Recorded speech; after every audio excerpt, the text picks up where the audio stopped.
Hi, guys and girls. How are you all today? I hope those of you who celebrated Mother's Day this Sunday had a wonderful day.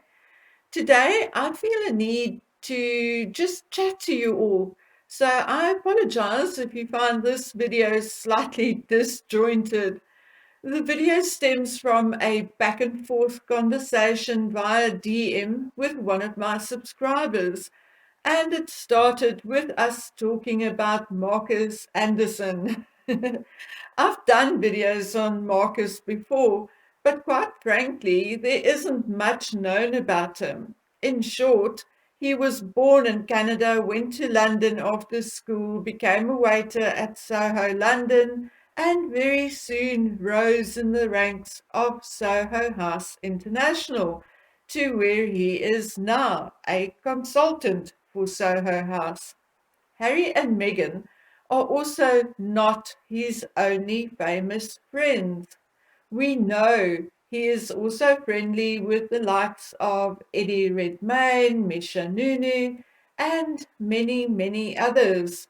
He is also friendly enough with Princess Eugenie to have been invited to her wedding to Jack Brooksbank.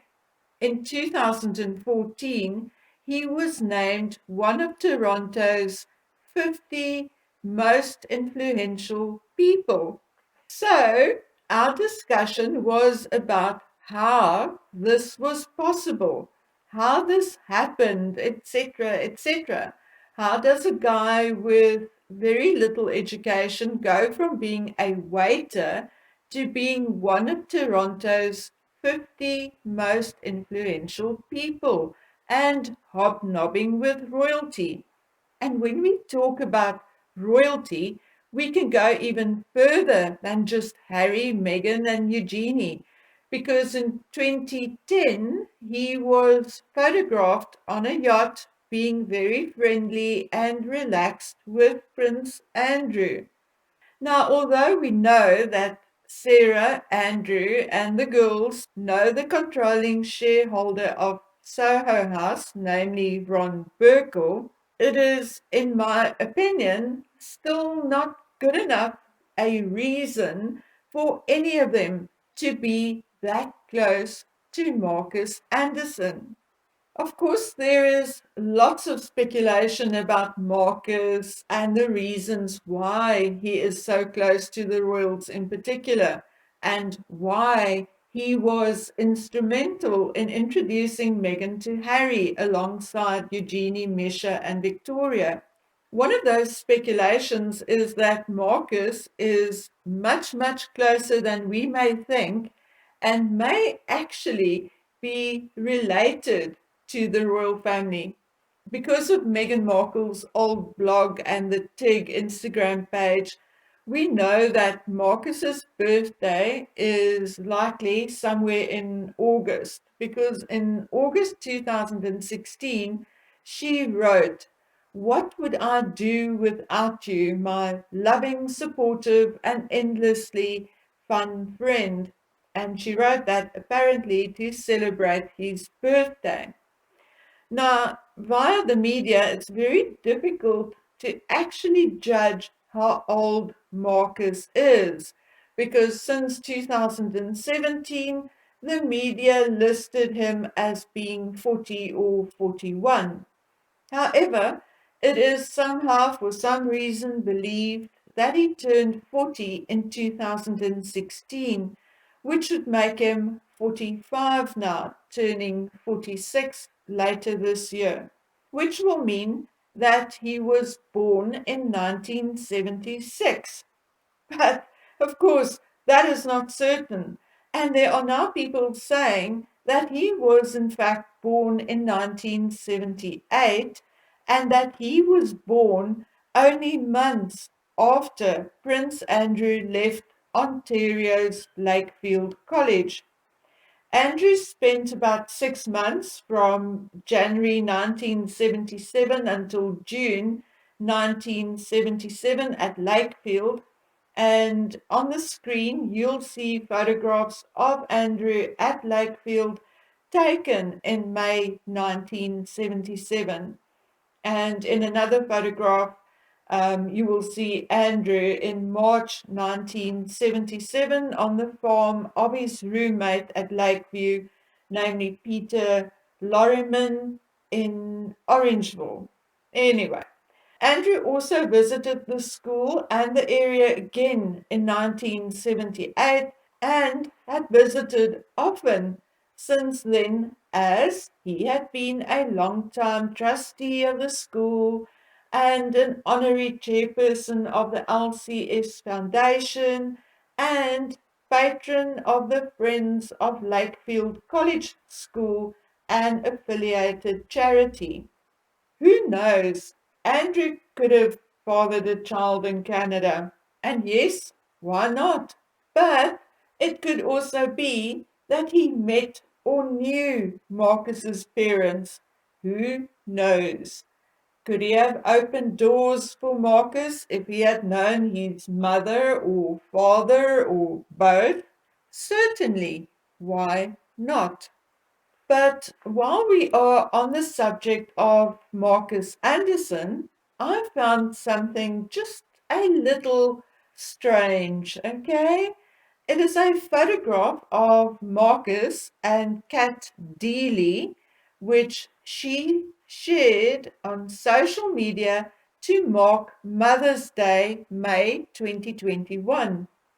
The photograph sparked a little controversy at the time, as no one knew who the baby was that she was holding, as her sons were 2 and 5 at the time.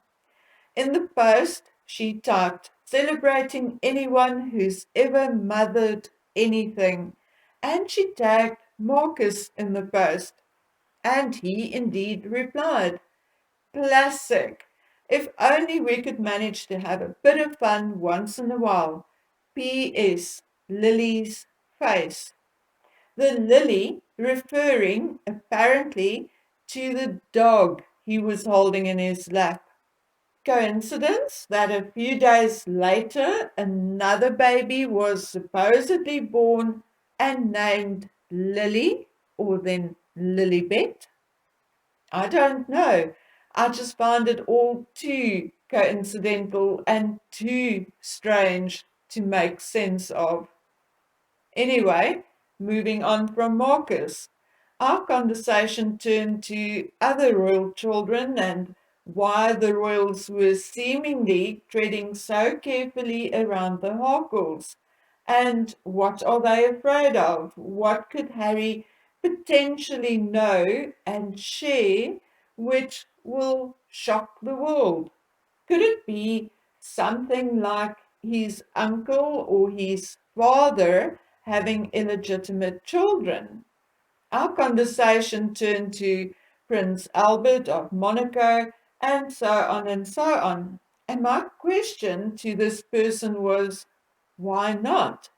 Andrew was indeed known as the party prince, and he had a number of relationships before and after he married Sarah.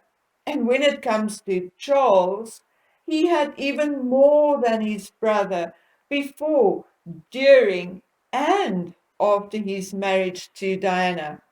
Why on earth would anyone be surprised or appalled if it should come out that either of them had a child or children out of wedlock? If it could happen to Albert, why not to Andrew or Charles? The only scandal would be that Albert had the decency to acknowledge his children and the British royals not.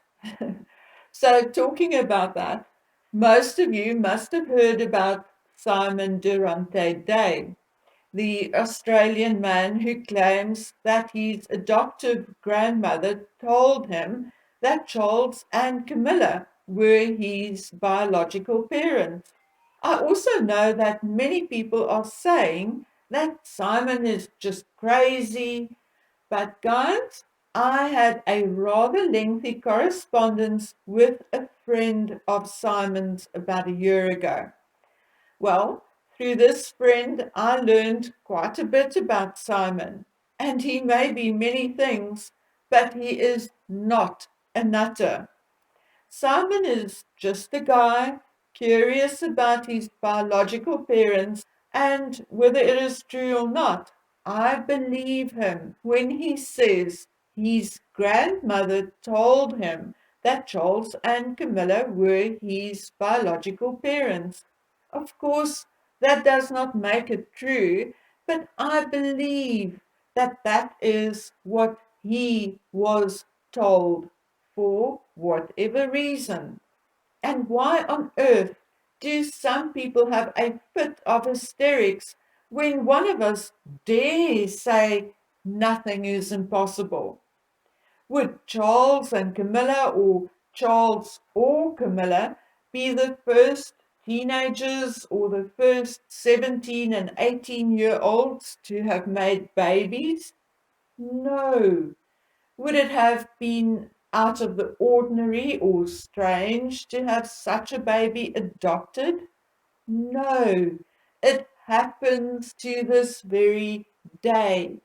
And what about Janet and Jason Jenkins? Although Janet refuses to say who her son's father is, she maintains that she had a roaring affair consisting of many sexual encounters with Prince Charles, including having unprotected sex with him at Highgrove after he married Diana. Whether Charles's fans like it or not, Janet has indeed proven that she had a relationship of sorts with Charles when she put some of the letters he had written to her on eBay.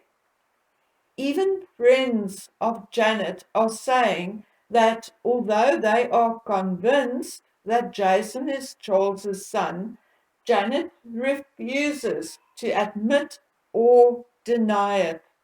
As far as Jason is concerned, apparently he says he is respecting his mother's wishes as he owes her a great deal of gratitude for bringing him up all by herself and giving him her best. A close friend of Janet's agree that only a paternity test will prove whether Jason is or isn't Charles's son. However, she is convinced that he is, as according to her, he is the spitting image of William, and she thinks there is no denying that they look like brothers. So, guys, true or not, what this proves is that there are many secrets in the royal family, and if one or two of these secrets are the cards Harry and Meghan are holding, which prevents the royal family from acting or disciplining them, would any of you be really surprised? I certainly wouldn't. Anyway, so I hope you enjoyed this and I hope you had a splendid day wherever you are watching from. So until we meet again on the next one, please take good care of yourselves. Bye.